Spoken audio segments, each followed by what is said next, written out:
Right, before we jump into anything, just a quick reminder because I really don't want anyone missing out on this. I'm doing a giveaway of a supply crate and nanopods once the channel hits 500 subscribers. One lucky winner is taking it all home. So, if you're not already subscribed, then hit the button and please make sure your subscription is set to public. If it's private, I can't see your name and I can't add it to the wheel, and that would be tragic for both of us. I'll spin the wheel live once we hit 500, so double check that setting and good luck. Now, let's talk about last night's update, because this thing quietly dropped and it's actually one of the biggest updates we've had since the first boss strike came out. We've now unlocked 3 new levels, 54, 55 and 56. And while not every level is packed with fireworks, what this update does introduce fundamentally changes your army, the endgame progression and accessibility, especially for free-to-play players. So let's break it down properly, level by level, and then I'll talk about what I think this means long term. Let's start with level 54. What do you unlock? Honestly, fuck all. You get a few new mission lines and a very nice new neon sign. Wow. But in terms of gameplay impact, level 54 is basically the game saying, alright mate, stretch your legs, hydrate, the good stuff's coming. A few new levels, brilliant, some content for you to get engaged with, but it's a buffer level, a polite nothingness. Level 55 though, this is where the update finally decides to wake up, because at level 55 we unlock a whole suite of new units, and they are serious. Arctic Tank, Heavy Arctic Tank, the Arctic Trooper and Mammoth Artillery. These aren't just side grades, they're proper tools that immediately slot into late game armies. And alongside these units, we also get access to a brand new snowy terrain. This is important for a few reasons.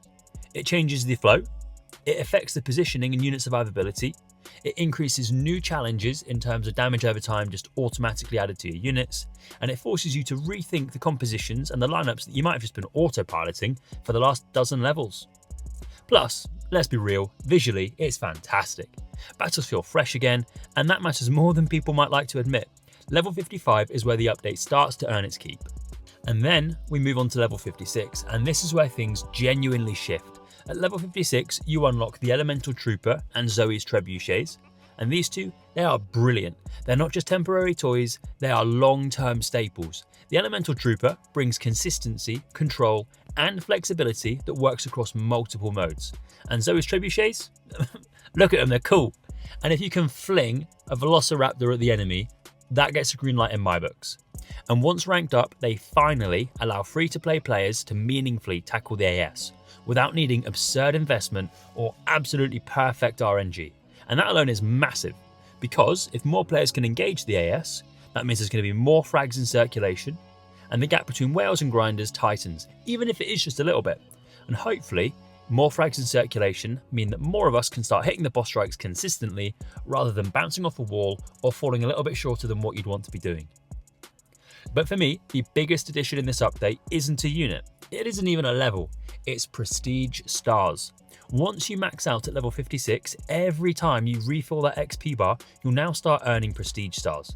And these can be spent at the Prestigious Academy, unlocking new units. Now, let's be honest, not everything in there is incredible. Some are questionable, but others are absolutely brilliant. From memory, on the old game, the Plasma Field Technician, the Unmanned Laser Turret, and the Radio Tech were amazing. Now, we are still currently limited by level restrictions, I think, but what I'm really interested in is when we get there whether the devs have reduced the unlock requirements to account for the fact that we're now level 56. Because if they do, especially with the Radio Tech, that could be huge, massively blow the doors wide open for the AS for free-to-play players, and that's going to be brilliant for longevity for the game, for overall enjoyment, and just the community in general. That's going to be huge. And then one last thing before we wrap up, you may have noticed, but there's a small little quality of life change that the devs have added in, and it's brilliant, and I think it deserves a lot of praise. It's not level related again, but I think it's huge. You can now use the reset in any encounter. This means that if you're losing, or you fancy a tactical retreat against something like the AS or the Kraken because it's stunned one of your units, it's got a massive crit right off the bat, you don't need to rebuild your entire army from scratch anymore. Your army is just ready to go. And honestly, I think that's fantastic. All you need to do when you surrender is tick the little arrow and boom, that's your reset done.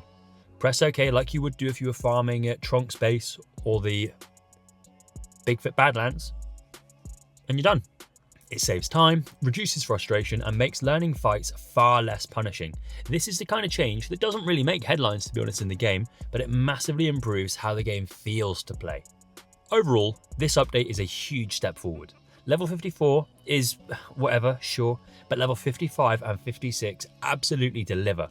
Prestige finally gives us meaningful endgame progression and, quite frankly, a reason to keep playing the game once you've maxed out your levels, because let's be honest, it was hard to find the motivation beforehand.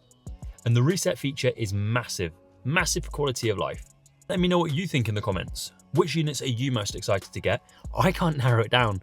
I think maybe the Elemental Trooper and Zoe's Trebuchet, but I think they're all going to be great fun to play with. Do you think Prestige is worth the grind?